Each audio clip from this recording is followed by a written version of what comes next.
Hi guys. Welcome back. ഇന്ന് നമ്മളൊരു teachers day കാർഡാണ് കേട്ടോ ഉണ്ടാക്കാൻ പോകുന്നത്. കാരണം 5th സെപ്റ്റംബറിന് വരുമല്ലോ. സോ ഇതാണ് നമ്മളുടെ ഒരു A4 ഷീറ്റ്. ഇതെടുത്ത ശേഷം നമുക്കതൊന്ന് മടക്കി കൊടുക്കാം. കഴിഞ്ഞ വീഡിയോയിൽ ഞാൻ പറഞ്ഞായിരുന്നല്ലോ നേരെ മടക്കാൻ. മടക്കിയ ശേഷം നമുക്ക് ബോർഡേഴ്സൊക്കെ വേണമല്ലോ. ബോർഡേഴ്സ് തന്നെ ആദ്യം നമുക്ക് വരച്ചു കൊടുക്കാം. നമുക്ക് സ്ട്രെയിറ്റ് ആയിട്ട് സൈഡിലൊക്കെ വരച്ചു കൊടുക്കാം. ഞാനിപ്പോൾ എല്ലാ സൈഡിലും വരച്ചു കൊടുത്തിട്ടുണ്ട് കേട്ടോ. ഇനി നമുക്ക് എന്തെങ്കിലും എഴുതി കൊടുക്കാം. ഹാപ്പി ടീച്ചേഴ്സ് ഡേ എന്നാണ് ഞാൻ എഴുതി കൊടുത്തിട്ടുള്ളത്. അതൊക്കെ നല്ല ഭംഗിയിൽ എഴുതി കൊടുക്കാം നമുക്ക്. കണ്ടല്ലോ, ഇതേപോലെ നമുക്ക് എഴുതി കൊടുക്കാം. ഞാൻ ഹാപ്പി ടീച്ചേഴ്സ് ഡേ എഴുതി കൊടുത്തിട്ടുണ്ട്. ഈ ഭാഗത്തൊക്കെ എന്താ പറയുക, ഈ ബോർഡേഴ്സൊക്കെ നല്ല ഭംഗിയായിട്ട് വേണ്ടേ. ഞാൻ ഒരു ഗ്രീൻ ബ്രഷ് പെൻ എടുത്ത ശേഷം ആ ബോർഡേഴ്സ് ചുറ്റും ഇതേപോലെ ലൈൻ മേളിലൂടെ ഈ ഗ്രീൻ ബ്രഷ് പെൻ വെച്ചിട്ട് വരച്ചു കൊടുക്കുന്നുണ്ട്. എല്ലാ സൈഡും നമുക്ക് റെഡിയായി കിട്ടിയിട്ടുണ്ട്. ഇനി നമുക്ക് ഒരു പൂക്കൾ പോലെ നമുക്കിത് ഒരു യെല്ലോ ഹൈലൈറ്റർ വെച്ചിട്ട് ചുറ്റും ഇതേപോലെ തന്നെ ചെയ്തു കൊടുക്കാം. ചെയ്തിട്ടുണ്ട് ഞാൻ. അപ്പോൾ ഇനി നമുക്ക് ഈ എഴുതിയ ഹാപ്പി ടീച്ചേഴ്സ് ഡേ എഴുതിയിട്ടില്ലേ, അതൊക്കെ നമുക്കൊന്ന് ഹൈലൈറ്റ് ചെയ്ത് കൊടുക്കാം. അതിന് വേണ്ടിയിട്ട് ഞാൻ എടുത്തിട്ടുള്ളത് ഒരു പേർപ്പിൾ ഹൈലൈറ്ററാണ്. നമുക്ക് ഈ ഹാപ്പി ടീച്ചേഴ്സ് ഡേ എന്നുള്ളത് മൊത്തം നമുക്കൊന്ന് ഹൈലൈറ്റ് ചെയ്ത് കൊടുക്കാം. ഞാൻ ഹൈലൈറ്റ് ചെയ്തിട്ടുണ്ട്. ഈ ഭാഗം കുറച്ച് ബ്ലാങ്ക് ആയി കിടക്കുന്നു. നമുക്ക് എന്തെങ്കിലും വരയ്ക്കാം. ഞാനിവിടെ വരയ്ക്കുന്നത് ഒരു ബുക്കാണ് കേട്ടോ. ഒരു ബുക്ക് എന്ന് പറയുമ്പം ഇത്തിരി ചെരിഞ്ഞു പോയി, പിന്നെ ആണെങ്കിൽ അധികം വൃത്തിയുമില്ല. ഇതേ കണ്ടില്ലേ. അപ്പോൾ നമുക്കിനി ഒരു ബ്ലാക്ക് പെൻ വെച്ചിട്ട് അതിന് ചുറ്റും ബോർഡേഴ്സൊക്കെ വരച്ചു കൊടുക്കാം. അപ്പോൾ ചുറ്റും ബോർഡേഴ്സൊക്കെ നല്ല വൃത്തിക്ക് വരച്ചു കൊടുത്തിട്ടുണ്ട് കേട്ടോ ഞാൻ. ഇതേ കണ്ടല്ലോ. അപ്പോൾ ഇനി ഇതിൻ്റെ ഉള്ളിൽ നമുക്ക് എന്തെങ്കിലും കുറച്ച് കളേഴ്സ് ചെയ്യാം. അതിന് വേണ്ടിയിട്ട് ഞാൻ എടുത്തിട്ടുള്ളത് ഒരു ഡാർക്ക് ബ്ലൂ കളറാണ്.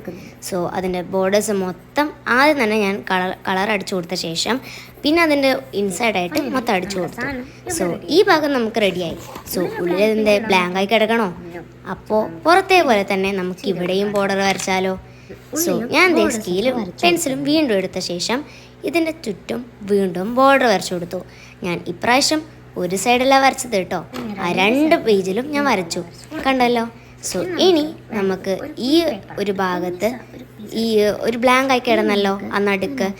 അതിന് വേണ്ടിയിട്ട് ഞാനൊരു വേറെ ടൈപ്പ് പേപ്പർ എടുത്ത ശേഷം അത് ഞാനൊരു ഹാർട്ടായിട്ട് മുറിക്കുന്നുണ്ട്. അപ്പോൾ ഇതേപോലെ വരച്ചെടുത്ത ശേഷം ഞാൻ മുറിച്ചെടുത്തു. എനിക്ക് 2 എണ്ണമായിരുന്നു കിട്ടിയിട്ടുണ്ടായിരുന്നത്. ഇതിന് ഞാൻ നേരത്തെ പറഞ്ഞ പോലെ തന്നെ നടുക്ക് ഇവിടെ ഒട്ടിച്ചു കൊടുക്കാം. ഒരു ഹാർട്ടിൽ ഞാൻ റെഡ് കളർ വെച്ച് കളർ അടിച്ചു കൊടുത്ത ശേഷം ഞാൻ പിന്നെ ഗം വെച്ചത് ആ സ്ഥലത്ത് ഒട്ടിച്ചു. ഈ 2 ഭാഗത്തും കുറച്ച് ബ്ലാങ്ക് ആയി കിടക്കുന്നില്ലേ. അതുകൊണ്ട് തന്നെ ഞാൻ ഒരു പെൻ എടുത്ത ശേഷം അവിടെ വീണ്ടും ഹാപ്പി ടീച്ചേഴ്സ് ഡേ തന്നെ ഞാൻ എഴുതി കൊടുക്കുന്നുണ്ട് കേട്ടോ. ഇത്തിരി വൃത്തികേടൊക്കെ ഉണ്ട്. ഞാൻ ഇതൊരു ഡെമോന് വേണ്ടിയിട്ട് മാത്രമാണ് ഉണ്ടാക്കുന്നത് കേട്ടോ. നിങ്ങൾ ഉണ്ടാക്കുമ്പം നല്ല വൃത്തിക്ക് തന്നെ ചെയ്യണം. ഞാനിപ്പോൾ ഒരു ഡെമോ മാത്രമാണ് ചെയ്യുന്നത് കേട്ടോ. ഞാൻ ഹാപ്പി ടീച്ചേഴ്സ് ഡേ എന്ന് എഴുതി കൊടുത്തിട്ടുണ്ട്. ഈ സൈഡിൽ നമ്മൾ എന്തിനാ ബ്ലാങ്ക് ആയിട്ട് വിടുന്നത്? ഇപ്പുറത്തെ സൈഡും നമുക്ക് എന്തെങ്കിലും ഒന്ന് എഴുതി കൊടുക്കാം. ഞാനിവിടെ ഫസ്റ്റ് സ്റ്റാർട്ട് ചെയ്തിട്ടുള്ളത് മൈ ഡിയർ ടീച്ചർ എന്ന് പറഞ്ഞിട്ടാണ് കേട്ടോ. ഞാൻ മൊത്തം എഴുതി കൊടുക്കാൻ പോവാണ്. മൊത്തം എന്ന് പറഞ്ഞിട്ട് ഹാഫ് പേജാണ് ഞാൻ എഴുതിയിട്ടുള്ളത്. പിന്നെ ഞാൻ താങ്ക് യു എന്നൊക്കെ പറഞ്ഞിട്ട് എൻ്റെ പേരും ക്ലാസ്സൊക്കെ എഴുതിയിട്ട് എൻഡ് ചെയ്തിട്ടുണ്ട്. ഇതേപോലെയാണ് ഇരിക്കുന്നത്. കുറച്ച് കളർഫുൾ ആക്കിക്കൂടെ. ഞാൻ വീണ്ടും ഒരു യെല്ലോ ഹൈലൈറ്റർ തന്നെ എടുത്ത ശേഷം ഹാപ്പി ടീച്ചേഴ്സ് ഡേ എന്നുള്ളത് ഞാൻ കുറച്ച് ഹൈലൈറ്റ് ചെയ്ത് കൊടുക്കുന്നുണ്ട് കേട്ടോ. കണ്ടില്ലേ. അത് ഫുള്ളായിട്ടും നമുക്ക് നല്ല വൃത്തിക്ക് തന്നെ ചെയ്യണം. ഞാൻ നേരത്തെ പറഞ്ഞല്ലോ ഞാനിത് ഒരു ഡെമോ മാത്രമാണ് ചെയ്യുന്നത്. അതുകൊണ്ട് തന്നെ ഇത്തിരി വൃത്തികേടൊക്കെ ഉണ്ട് കേട്ടോ. ഞാൻ അത് മാത്രമല്ല കളർ അടിച്ചതൊക്കെ ഇത്തിരി വൃത്തികേടായി. ഇവിടെ നമുക്ക് റെഡി ആയിട്ട് കിട്ടിയിട്ടുണ്ട്. ഇപ്പുറത്തും നമുക്ക് എന്തെങ്കിലും ഒരു ബബിൾ ബോക്സ് ആയിട്ട് ഞാൻ എഴുതിയത് മൊത്തം ഒരു ബബിൾ ബോക്സിൽ നമുക്കതൊന്ന് കൊള്ളിക്കാം. ഞാനൊരു ബബിൾ ബോക്സ് ഞാൻ എഴുതിയതിന് ചുറ്റൊന്ന് വരച്ചു കൊടുക്കുന്നുണ്ട് കേട്ടോ.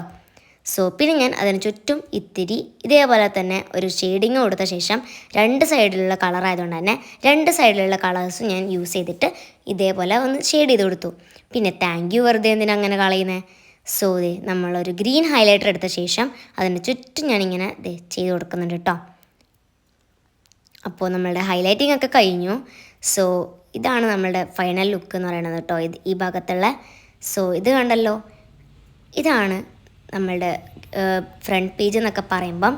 അപ്പോൾ നല്ല ഭംഗിയുണ്ട് കേട്ടോ എനിക്ക് കാണാൻ വേണ്ടിയിട്ട്. കാരണം അത്രയും കളർഫുള്ളൊന്നും അല്ലെങ്കിലും പക്ഷേ എനിക്ക് വളരെ ഇഷ്ടപ്പെട്ടു.